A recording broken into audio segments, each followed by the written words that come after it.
Pessoal do Terceirão, tudo bem com vocês? Espero que estejam com saúde.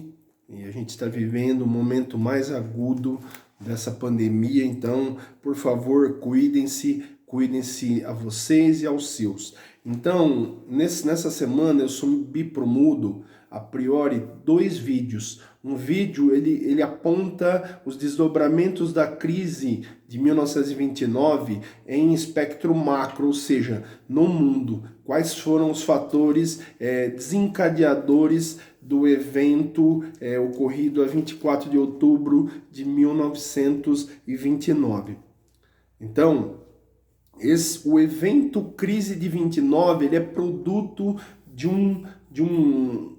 de elementos históricos que foram se acumulando pós Primeira Guerra Mundial, pós Tratado de Versalhes de 1919. Então, a crise de 29 ela é produto de um surto, de uma certa efervescência de um sistema produtivo que a cada dia produzia mais, lembrando-se que o liberalismo ele também está dentro das hostes e dos moldes da chamada livre concorrência. Então, o indivíduo ele produz e o Estado proporciona, de certa forma, que haja condições como saúde, educação, segurança pública, mas a economia ela é permeada por um jogo de interesses entre as empresas em luta nos vários mercados possíveis para consumo de bens e serviços. Então a crise de 29 ela é um produto histórico de um modelo de uma certa despreocupação com o amanhã. Então, esse período eu já tratei com vocês entre 20 e 30 são chamados loucos anos 20. Então, de uma certa forma, num aspecto positivo, liberdade feminina, liberdade de costumes, de cultura, mas por um outro lado, um certo desapego, uma certa falta de preocupação dos estados liberais à época, pós Primeira Guerra Mundial. Então, venda de papéis chamados ações. Essas ações elas representam fragmentos, pequenas porções, pequenos fragmentos do capital das empresas. Então, a crise ela é produto de um modelo do chamado liberalismo à época. Então, pontuar a crise de 29 é observar a superprodução, observar a euforia, observar um certo desejo de posse de bens tão de certa forma impedidos do momento histórico anterior, ou seja, o evento guerra, Primeira Guerra Mundial, ele traz consigo várias situações complicadoras. Então, a Europa destruída, os Estados Unidos, por um outro lado, resplandecendo, emprestando muito dinheiro para a Europa, ou seja, a guerra destruiu e os capitais americanos investidos, eles ajudam na reconstrução da Europa. Só que essa reconstrução, ela paga caro, há um preço por tudo isso. Inclusive os próprios europeus começam a concorrer, já lembrando que o modelo é liberal, então os europeus passam a concorrer diretamente com produtos norte-americanos. Então, aquilo que era solução até 1921, 22, 23 passa a ser problema a partir de 24, 25 até chegar a 29.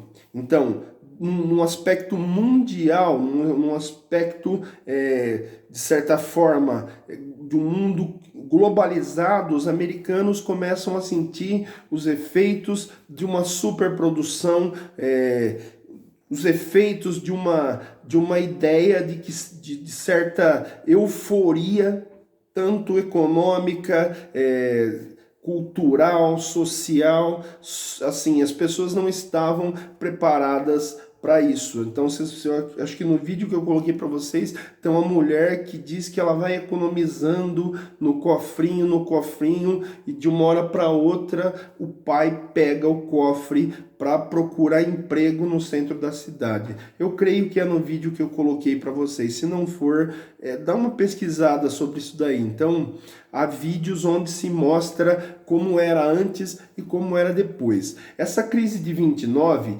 como ela é de caráter mundial, ela começa em Nova York, mas se espraia rapidamente para diversos locais do mundo. E o Brasil, ele não está imune, o Brasil ele não está protegido. Lembrando que o Brasil do século XX, dos anos 10, anos 20, ele vivia a chamada República Café com Leite, essa predominância Minas-São Paulo. Mas a partir de 1922 já se começa um movimento de contestação a essa hegemonia paulista mineira, ou seja, o evento tenentismo de 1922 que tem, de certa forma, continuidades que até hoje são sentidas. Então esses estratos médios do chamado staff militar, eles começam a contestar certos privilégios da própria elite militar, e também dessa elite chamada retrógrada, essa elite dita atrasada lá dos anos onde essa política dos governadores, política das oligarquias comanda o Brasil. Então, o primeiro evento que coloca em xeque, de certa forma, esse poderio de São Paulo e Minas é o chamado tenentismo. Então, de estratos médios, ou seja, de sargentos a capitães dentro das Forças Armadas, começam a questionar pagamento de soldos, empobrecimento, certa forma supervalorização dos estratos superiores em depreciação, em detrimento a esses estratos médios. Então, um evento importante também, lá em 1922, em fevereiro, temos a chamada Semana de Arte Moderna de 22. Então, a Semana de Arte Moderna de 22, ela traz também, de certa forma, uma contestação, só que no ambiente cultural, com relação aos cânones, as verdades da arte, as verdades da poesia. Então, poesia parnasiana, poesia com rimas internas, passam a ser contestadas, pinturas do chamado academicismo, pinturas clássicas são questionadas por Tarsila do Amaral e até um pouquinho antes por Patrícia Galvão, a chamada Pagu. Então, o Brasil dos anos 20, ele de certa forma, apesar de muito atrasado no aspecto econômico, ou seja, dependente de uma monocultura cafeeira, melhor dizendo. Então, a monocultura cafeeira, o café representa 70% das exportações brasileiras. Então, há de se crer e há de se observar que a crise de 29 ela não teria um outro caminho que não fosse a quebradeira, que não fosse a bancarrota, que não fosse a crise de hegemonia. Então, a crise de 29 no Brasil, ela traz como seu escopo fundante, como seu direcionamento, como seu alicerce, uma forte crise no setor cafeeiro. Então, se 70% das exportações brasileiras dependem do café, vocês já hão de condizer, vocês podem observar que vai haver um surto imenso de crise, e essa crise descambaria na derrocada da chamada República Velha. Então, voto bico de pena. Então,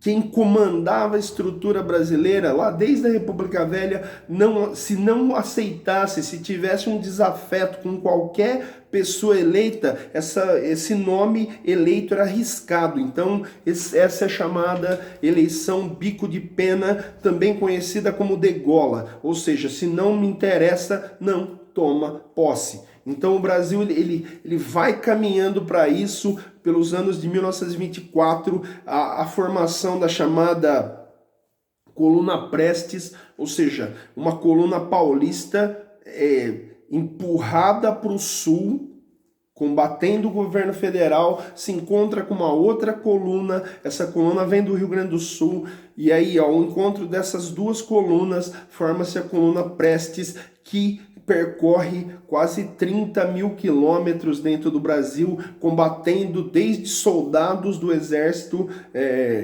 oficial de Washington Luiz até cangaceiros, coronéis, então até se exilar na Bolívia. Então a coluna Prestes também é outro momento de um certo se colocar em xeque certa situação que a política brasileira vai caminhando. Então, a chegada de Vargas ao poder em 1930, ela é produto de uma crise de hegemonia, ela é produto de uma luta interna nas chamadas hostes das oligarquias paulistas e mineiras em luta pelo poder. Minas Gerais indica Antônio Carlos de Andrada e não é aceito por São Paulo, ou seja, São Paulo indica outro candidato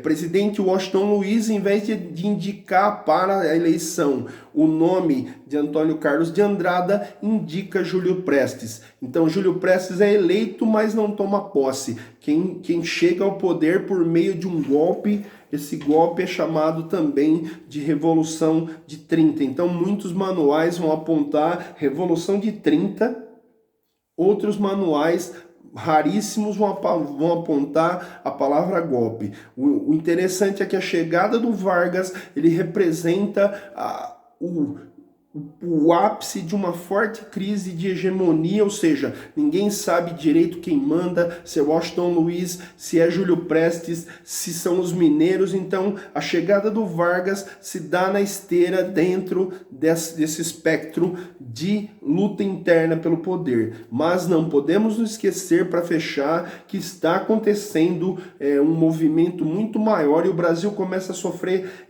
os efeitos da chamada crise de 1929, uma crise relacionada à superprodução, e no Brasil há uma superprodução de café. Então esse seria o vídeo que eu estou pontuando para vocês essa semana. Espero que vocês tenham uma semana de luz. Gosto muito de vocês. Muito obrigado.